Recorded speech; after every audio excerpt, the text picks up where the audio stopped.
என்னைய கூட எல்லா பயிலும் சொல்லுவான், எண்ணெயில் என்ன இருக்குது, அவர் சும்மா ஏமாற்றிக்கிட்டு இருக்காரு, அவர் காசு சம்பாதிக்கிறதுக்கு அப்படின்ட்டு. காசு சம்பாதிக்கணும்னா நான் எப்போ நெரிச்சிருப்பேன்.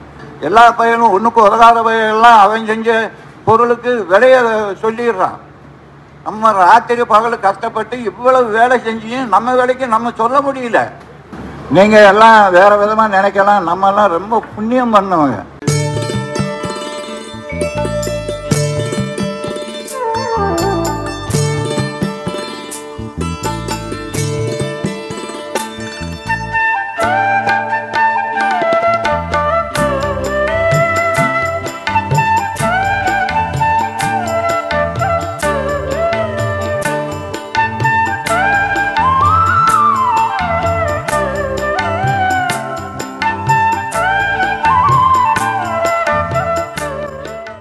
இறுதியாக ஐயா அவர்கள் உரையாற்றுவார்கள். எல்லாரும் எழுந்து நின்னா ஒரு பாராட்டு தெரிவிச்சிடலாம் ஐயாவுக்கு.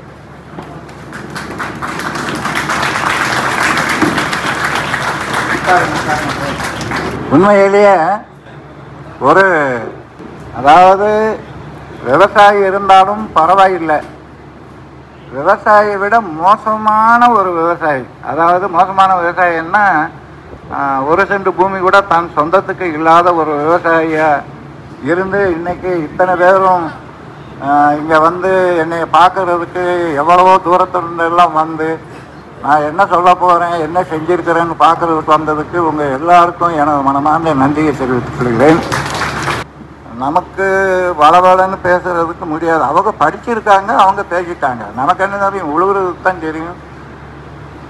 கோர்வையாக பேசுறது நம்மளால முடியாது. இருந்தாலும் கூட என்னுடைய உள்ளத்தில் சரி, யாரோ வந்தாங்க போனாங்க, என்னென்னமோ பண்ணிட்டாங்க, அதனால் யாருக்கும் எந்த விதமான பிரயோஜனம் இல்லைன்னு சொன்னோம்னா பிரயோஜனம் இருந்திருக்கு, இல்லைன்னு சொல்லலை. அந்த உற்பத்திங்கிறது பெருகலை. பெரிய ஆள் இருந்தாலும் கூடமும் வந்து இதை செய்யுங்க, அதை செய்யுங்க, அப்படி செய்யுங்க, இப்படி செய்யுங்கன்னு சொன்னதில் ஒரு உற்பத்தி ரொம்ப பெருகிருந்தோம்னு சொன்னோம்னா நம்ம கூட ரொம்ப சந்தோஷப்பட்டு அதை அப்படியே அதுக்கு மேலே தூக்கிட்டு போயிருக்கலாம். என்ன பண்ணாலும் கூடாமல் விவசாயிகள் நல்ல முறையில் வாழ்க்கை முறையை நடத்துறதுக்கு முடியாமல் போச்சு. இது நான் செய்யலை. இது இப்போ இந்த செஞ்சது இந்த தொழில்நுட்பங்க, இந்த கட்டடங்க, இதெல்லாம் என்னால் முடிஞ்சது எதுவுமே கிடையாது. நான் செய்யலைன்னு தான் நான் சொல்லுவேன்.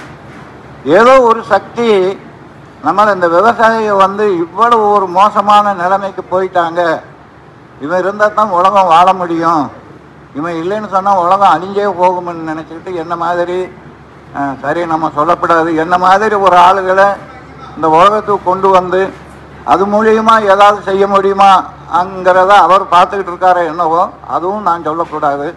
ஏன்னு சொன்னால் அவ்வளோ பெரிய ஆள் நான் ஒன்றும் கிடையாது. நான் இதுக்கு முன்னாடியே சொல்லியிருக்கேன், இப்பவும் சொல்கிறேன். நான் ஒன்று மாத்திரம் சொல்லிக்கிறதுக்கு விரும்புகிறேன். நான் என் உசுறு போகிறதுக்குள்ளே நீங்கள் எல்லாரும் ஒத்துமையாக இருந்து, இப்போ அவங்க சொன்ன மாதிரி நீங்கள் ஒத்துமையாக இருந்தாலும் எதை வேணுமோ சாதிக்க முடியும். விவசாயிகளுக்கு ஆல்ரெடியாகவே நல்ல உள்ளந்தான், இல்லைன்னு சொல்லலை. இவனுக்கு எந்த கள்ளங்கவடமும் இருக்காது. ஏன்னா புழுத்த விதையெல்லாம் இவன் தின்னு போட்டு நல்ல விதையெல்லாம் அவனுக்கு கொடுத்துக்கிட்டு இருக்காங்கல்ல, அதே போதும் நமக்கு. நீங்கள் எல்லாம் வேறு விதமாக நினைக்கலாம், நம்மெல்லாம் ரொம்ப புண்ணியம் பண்ணவங்க.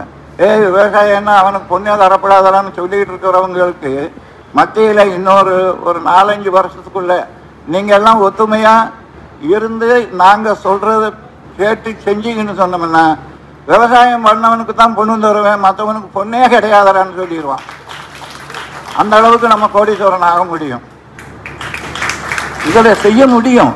நான் இதை எதுக்கு சொல்ல வரேன்னு சொன்னோம்னா அதிலே படாதங்க, இதில் செய்ய முடியும். ஆனால் கண்டினியூவாக நீங்கள் ஒரு கண்ணும் கருத்துமாக விவசாயத்தை பண்ணிக்கிடணும். இன்னொரு விஷயமும் நம்ம கொஞ்சம் நாளையில் நம்ம அதை செய்ய போகிறோம். இனிமேல் நம்ம உற்பத்தி பண்ணுற உணவுக்கு நம்ம தான் விலை சொல்ல போகிறோம். கொஞ்ச நாள் வரைக்கும் விலை சொல்ல முடியாது, கொஞ்ச நாள் கழித்து நம்ம தான் விலை சொல்ல போகிறோம். அதுக்கு அந்த கடவுள் நீங்கள் 2 பேரும் ஒத்துழைச்சின்னு சொன்னால் கண்டிப்பாக போகிறதுக்குள்ளே அதை செஞ்சு முடிச்சுட்டே போகும். ஏன்னு சொன்னோம்னா எல்லா பையனும் ஒன்றுக்கு உதகாத பையெல்லாம் அவன் செஞ்ச பொருளுக்கு விலைய சொல்லிடுறான். நம்ம ராத்திரி பகல் கஷ்டப்பட்டு இவ்வளவு வேலை செஞ்சியும் நம்ம வேலைக்கு நம்ம சொல்ல முடியல.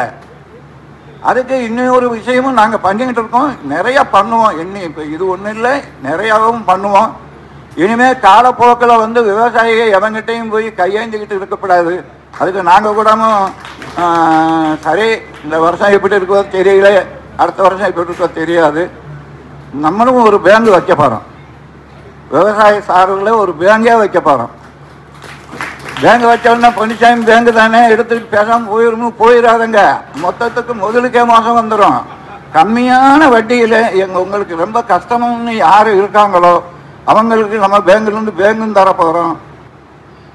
அதாவது வந்து உங்களுடைய விளை பொருட்கள் எல்லாமே வாங்கி மதிப்பூட்டி அதை வெளிநாடுகளுக்கு விற்கவும் போகிறோம். நம்ம அந்த வேலையில் தான் இருக்கோம். வெளிநாட்டுக்கு போய் விற்கலைன்னா நம்ம உள்நாட்டுக்குள்ளேயே விற்றுக்கிடுவோம். இவனுக்கே ஏகப்பட்ட பேர் வாங்குறதுக்கு இருக்காங்க நல்ல பொருள்களை. இப்போ நீங்கள் சாப்பிட போகிற சாம்பார் பொடியும் நம்ம தான். அந்த பையன் எப்படி வச்சுருக்கான்னு தெரியல. எங்கள் வீட்டில் வச்சா சாம்பார் பிரமாதமாக இருக்கும். சாம்பார் பொடி, ரசப்பொடி, எல்லா பொடியும் பண்ணிட்டோம். இது எலுமிச்சை மரம். இப்போ நீங்கள் ஜூஸ் சாப்பிட்டீங்க, அந்த ஜூஸை பற்றி நான் கண்டிப்பாக சொல்லியே தீரணும். நீங்கள் ஒரு நாளைக்கு 2 கிளாஸ் குடித்தா போதும். மனுஷனுக்கு முதல்ல என்ன சொல்கிறாங்கன்னா வாயு என்ன பித்தந்தவம் என்னமோ 3 சொல்கிறாங்க. அது என்னன்னு எனக்கு தெரியாது. இந்த 3 உங்களுக்கு கிளியர் ஆகிடும். மனுஷனுக்கு முதல்ல வாயு வெளியே போயிடுச்சுன்னா வயிறு ஊதாது. எனக்கு பொறுமலாக இருக்கிறான்னு சொல்கிறாங்களே, சாப்பிட்டோன்னா பொறுமிக்கிடுதுங்கிறாங்கல்ல, இந்த பொறுமலுங்கிறது இருக்காது. 2வது தடவை முழங்கால் வலி, முட்டு வலி, எனக்கு நீர் வந்து இங்கே இறங்கி கிடிச்சிடான்னு சொல்கிறாங்கல்ல, அந்த நீரெல்லாம் ஒரு நாள் நைட்லேயே போயிடும். ஒன்றுக்கு போகிறப்ப ஒரு நாள் நைட்லேயே போயிடும். மறுநாள் காலையில் உங்களுக்கு பாத்ரூம் போகிறப்ப ஃப்ரீயாக போயிடும். மறுநாள் ஆள் எனக்கு இந்த ஒரு மாதிரியாக இருக்குது, அங்கே ஒரு மாதிரியாக இருக்குன்னு சொல்கிற அளவுக்கு இல்லாமல் இது ஒரு நாளைக்கு ஒரு 2 கிளாஸு இல்லை உடனே இமீடியட்டாக தெரியணுமானா 3 கிளாஸ் குடிச்சு போட வேண்டியது ஒரு நாளில் கிளியர் ஆகிடும். இது எலுமிச்சம் பழத்தில் நம்ம பண்ணியிருக்கோம். இது ஏன் பண்ணணும்னு சொன்னோம்னா காலப்போக்கில் இப்படி நீங்கள் ஒவ்வொருத்தர் வாங்கிட்டு போய் உங்கள் பக்கத்து வீட்டுக்காரர் கொடுத்து அவங்களுக்கு கொடுத்து இவங்களுக்கு கொடுத்து எலுமிச்சை மரம் இன்னைக்கு 15 ரூபாய்க்கு விற்கி. ஒரு வருஷம் கஷ்டப்பட்டு எலுமிச்சை மரத்தை பிடிங்கி கொடுத்தா 15 ரூபாய்க்கு விற்கி. இதெல்லாம் இது மாதிரி மதிப்பு விட்டு எல்லா ஆளுகளும் கொடுத்தா அங்கிட்ட ஆளுகளும் நல்லாவே, நம்ம விவசாயிகளும் நல்லாவாங்க. அரிசியே நம்ம சொல்கிறோம், இன்னைக்கு நீங்கள் அரிசி சாப்பிட போகிறது நம்ம அரிசி தான். நம்ம அரிசி தானா? நம்ம அரிசி தான் சாப்பிட போறீங்க. ருசி பாருங்க எப்படி இருக்குதுன்ட்டு. கர்நாடகாவில் போட்டு நம்ம இப்போ கொண்டு வந்திருக்கிறோம். இது அதுக்கும் வந்து நம்ம ஒரு கிலோ யூரியா டிஏபியோ எதுவுமே போடலை. கம்ப்ளீட்டாக நம்ம உரத்தை தான் போட்டு கொண்டு வந்திருக்கோம். அவங்களுக்கு வந்து 67 மூட்டை ஆகிருக்குது. ரசாயன உரங்கள்லாம் போட்டது வந்து 52 மூட்டை ஆகிருக்குதுன்னு நினைக்கிறேன். இது 15 மூட்டை ஜாஸ்தியாக இருக்குது. 2வது வெள்ளாமை எவனுக்குமே வெள்ளாமை வரலை. அப்படிப்பட்ட இடத்துல கூட நமக்கு 57 மூட்டை வந்திருக்கு. இப்போ மழை காலத்தில் விதைச்ச நெல்லைத்தான் இப்போ நாங்கள் அரிசியாக்கி வச்சுருக்குறோம். இதை நான் என்ன சொல்கிறேன்னா, நீங்கள் இந்த அரிசியை உங்ககிட்ட விளைய வைக்கிற அரிசியை நம்ம வாங்கி நிறைய விலை கொடுத்து வாங்கி அதை மதிப்பூட்டி எல்லா ஆளுகளும் கம்மியாக கொடுத்துரும். நான் ஏன் சொல்கிறேன்னு சொன்னோம்னா, இதை நான் வந்து இன்னைக்கு செய்யலை. நான் வந்து இன்னைக்கு வந்து செஞ்சு என்னைய கூட எல்லா பயிலும் சொல்லுவான், எண்ணெயில் என்ன இருக்குது, அவர் சும்மா ஏமாற்றிக்கிட்டு இருக்காரு, அவர் காசு சம்பாதிக்கிறதுக்கு அப்படின்ட்டு. காசு சம்பாதிக்கணுமுன்னா நான் எப்போவோ நிறுத்தியிருப்பேன். அதனால் நான் என்ன சொல்கிறேன்னா, நீங்கள் தயவு செஞ்சு வந்த விவசாயிகள் எல்லாமே இதை நல்ல முறையில் நாங்கள் கொடுக்குறத யூஸ் பண்ணிக்கோங்க. கூடியமான அளவுக்கு நம்ம நல்லா ஆயிடுவோம். அதுக்கு உங்களுக்கு என்னென்ன வெள்ளாமை வருமா, காலையில் கூட ஒருத்தர் சொன்னார், பார்க்கணும்னு சொன்னார். நாங்களும் நெல் இங்கேயே போட போகிறோம். நான் கர்நாடகாவில் போட்டேன், இங்கேயே போட போகிறோம். எல்லா வெள்ளாமே இங்கே வைப்போம். வச்சு நம்ம எவ்வளவு உரம் கொடுத்துருக்குறோம், எவ்வளவு மகசூல் வந்திருக்கு, இது விவசாயி கட்டுப்படி ஆகுமா, கட்டுப்படி ஆகாதா, கட்டுப்படி ஆச்சுன்னு சொன்னால் இதை இப்படியே ஜாஸ்தி பண்ணிக்கிறதுக்கு ஏதாவது வழி இருக்குதா, இல்லை குறைக்கிறதுக்கு வழி இருக்குதா, இதையெல்லாம் இங்கே வந்து நம்ம விவசாயம் பார்க்கணும்னு பார்க்கல. இது வந்து விவசாயிகளுக்காகவே ஆராய்ச்சி கூடம்ங்கிறதான் வச்சுருக்கோம் நாங்கள். அதனால் நீங்கள் ஒன்றும் கவலைப்பட வேண்டாம். முடிஞ்சால் ஒரு 2-3 மாதத்துக்கு ஒரு தடவை வாங்க.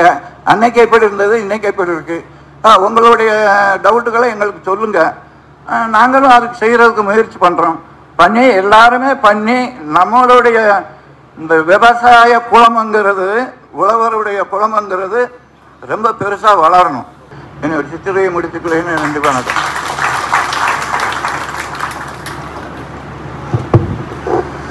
நன்றி ஐயா. இந்நிகழ்ச்சிக்கு வருகை தந்து சிறப்பித்த அனைத்து விவசாய பெருமக்களுக்கும் எங்களது மனமார்ந்த நன்றிகள்.